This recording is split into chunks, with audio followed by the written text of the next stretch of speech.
so let me give you just the overview of how, beyond the schema, this set of items works.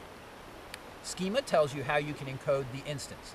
Now, as I've said, there's rules that we want to have in the instance that aren't explicitly stated in the schema. So in addition to knowing what the schema says, you're going to have to understand the logic of the interaction between these attributes in order to properly encode the schema. Okay, so once we have the, in order to properly encode the instance, once we have the instance encoded, we can take a look at the transform, and I'll just give you a basic idea of how this transform works. I want you to ignore all of the things down to almost the last line that says a href equals referent, and then XSL value of select reference. Okay, those 3 lines there should make a lot of sense, because we know that the href of an A points to the referent. We just don't know what the referent is going to be. We know that what's inside the A is the reference. We just don't know what the reference is going to be. So this transform is broken into 2 major sections. The first section is all about deciding what the reference is and what the referent is. So there's lots of logic in there to figure out how to make the reference and how to make the referent. And then there's a very simple A tag that then says, well, whatever you made the reference and referent down there, use them here. How are they being used? They're variables. Because you see a $sign between the word in front of the word referent and a $sign in front of the word reference, you can assume that these are variables. You can then see, as you look up here, 2 variable blocks. One variable block setting the referent, the other variable block setting the reference. Now, I'm not going to go into detail about the code in there.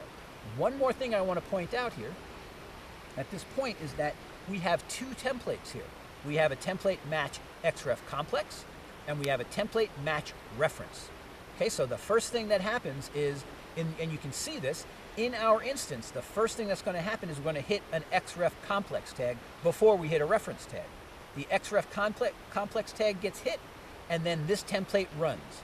And don't worry if you don't understand exactly what I mean when it says it gets hit. Just understand when we come across the xref complex, we're going to run the template that says match xref complex. Then we're going to do this command called apply templates. And if you haven't seen apply templates before, don't worry about it. Just understand that when we say apply templates, it says go on and look for some templates that match the children of whoever you're on right now. And we happen to be on xref complex. We do the apply templates. And if we do the apply templates, it'll go and it'll find that reference, and then it'll run the template called match reference. Okay, so there's some complexity there as well. The last piece I want to point out to you is this XSL if. When will we apply templates? When will we do anything more with this tag, xref complex? Only when the turnoff, when the @turnoff, which is that Boolean tag that's in the Boolean attribute that's in the xref tab, when that is present, we will then go and do the rest of the transform. Okay, there's a lot there. It's fairly sophisticated. I'm hoping that if you don't get this on the first pass, that we have a chance to talk about it some more. You're not going to be held responsible for most of the complexity of this transform. I present it to you because I want to show you some of the subtlety and some of the sort of variability that can be accounted for in both a schema, an instance, and a transform. Till now, we've been doing transforms and schemas and instances that are pretty well explicitly stated, pretty well set. Now we're on one that's a lot more difficult. It has a lot of implicit rules encoded in the schema. It has a lot of sophisticated calling going on inside the template, and it uses some of the more sophisticated template concepts like apply templates, like variables, and then choosing what goes in those variables with more sophisticated code still. Okay, so takeaways from this.